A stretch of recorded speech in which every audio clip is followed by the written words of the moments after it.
y'all came out to have a good time tonight. And I want to make sure that everybody gets their money's worth.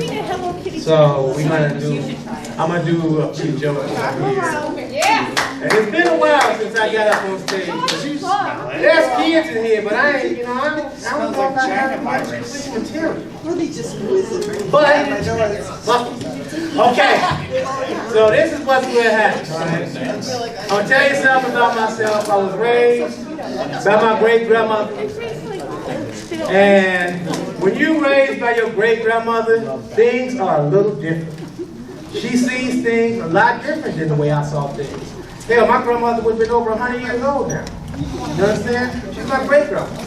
So things was a lot different when I was growing up as a kid because she didn't have a filter. And we'd be walking through the mall, and she would see a gay couple walking in front of us. They'd give each other a neck on the lips, and she would start right in. She go,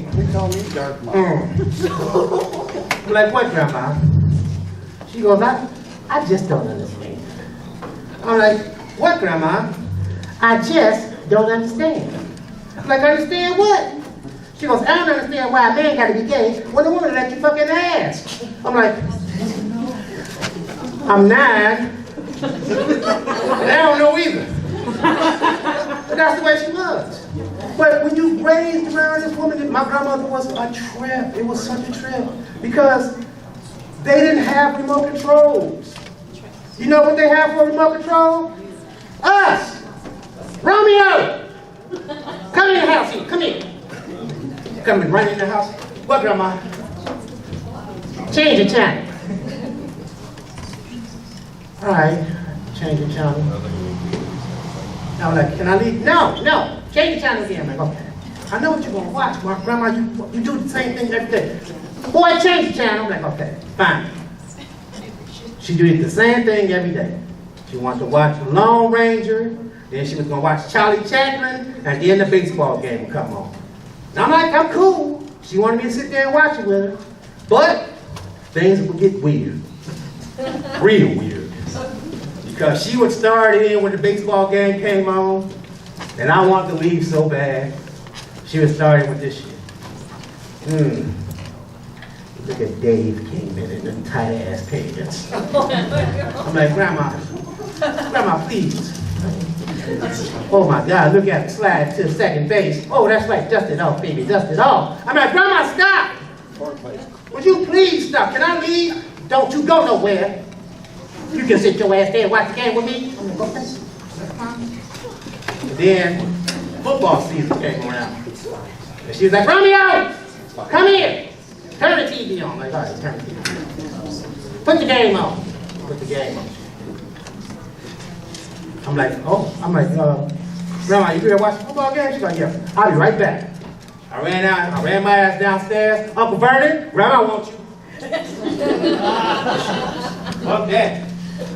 She ruined one sport for me. She wasn't ruining football for me at all. But, like I said, it's been a very long time since I've been on stage. I mean, God, I haven't been on stage in months. It's been months now. It has been months. It's not like it's been years, it hasn't been years. But I've had materials that I worked with. Tell your story about getting high. No. Okay, I'm gonna tell y'all. Yeah. I don't smoke, I don't drink, and I don't do drugs. Okay? So what happened was, me and Mary Ann got together. I moved out here, and we were moving a lot of furniture. We was moving one family member out, one family member in. Me in from over perimeter here, I was moving out here, and it was just a lot of moving. But I'm a disabled veteran. I got a bad back, so I was having a lot of pain. Right now, what happened was, I'm like, Mary Ann goes, you know, what we should do, since you're in a lot of pain, we can go down to the dispensary, it's right down the street, and you get some edibles for your back. I'm like, edibles? I'm like, all right. And so her son was like, edibles? Hell, I got edibles in the fridge. I'm like, cool, whatever. So he comes out with this brownie, and it looks delicious. and I like brownies. He says this brownie in front of me. I'm like, God damn, that was good. So, how much of that am I supposed to eat? And he looks at me and goes, big guy like you? Hell, you can eat half of that. I'm like, cool. I eat half of it. I'm like, damn, that's pretty good. He looked at me, got this smile on his face, he goes, yeah, you can eat the rest of that if you want to. I'm like, okay. Hell, I didn't know. I didn't do this shit. I didn't do so, you know, I eat the rest of it. And we started working around, we started moving shit, and I'm like, all right, I need to go sit down. So I go in and I lay on the bed. And I'm laying on the bed, and the foot of the bed is right next to the door, in and out of the bedroom. And I'm laying there, and I'm like, God damn, what is going on? And every time Marianne would walk in and walk out of the bedroom, it was like she left the universe. And I was like, what the fuck? I was so high. I didn't realize how high I was, but I was terrified. You ever see that movie, Get Out? I was scared as hell, because all I kept thinking to myself was, oh, you don't fuck around and get with an old white woman, she gonna eat your ass. And I was scared as hell. And so she came in the room, and I was fucking scared as hell laying there, and I couldn't move nothing except this finger.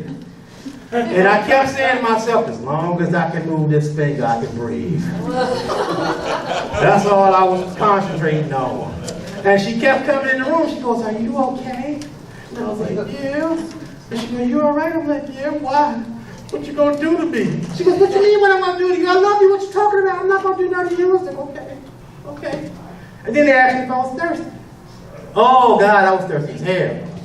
I was thirsty as, you don't understand how thirsty I was. I was so thirsty. I'm laying there, but I can't move. And they keep asking me, you want something to drink? And I kept saying, no. And I couldn't get it out right. I would shake yes, and I would say no. And they did it like 3 or 4 times. They finally came in and they set this glass of water or soda next to me on the dresser. And it was all beading up like an old Pepsi commercial. And the water was beading all up on it and dripping down. And I was laying there looking at that glass with tears in my eyes, because I knew I couldn't get to it. It was sitting right next to me. I was crying and shit. I was mad as hell. Then I had to puke. So I said, look, I got to throw up. She goes, wait. She goes, let me get a bucket. So she goes to the bathroom. She gets this bucket. And I'm watching her. And it looks like she's moving in slow motion. She comes in the room. She goes, okay, you ready? I said, yeah, I'm ready. You ready? She goes, yeah, okay. So I threw up. I filled that motherfucker all the way up to the top too. And there was a deep garbage can like that. And she was just looking like, what the fuck? What the fuck?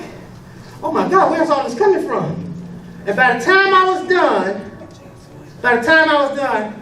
I was high for 5 days. I was high for 5 fucking days. And you know how I realized how high I was? I had to call my uncle in Chicago.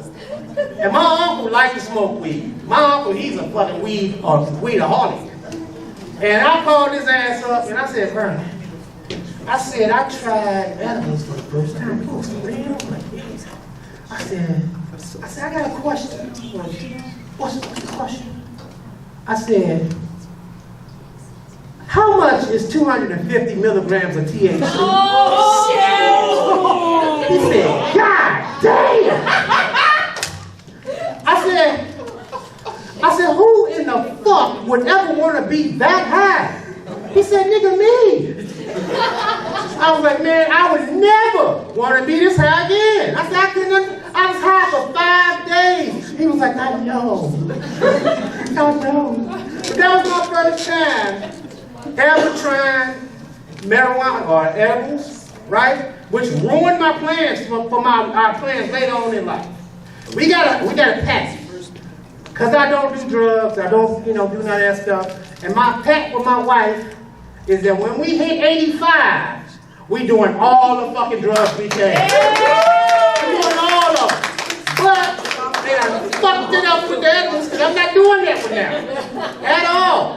Hell, my son tried to offer me brownies on Christmas. I said, get your motherfucking ass away from me some goddamn brownies. I had PTSD for brownies now, goddamn. I can't have no brownies from them ever. Ever. I don't care if it is Christmas. I can't do it. I got issues now. I got issues. I got problems and issues. The issues were my problems. Oh, is that my time? That's my time. Thank you. Thank you.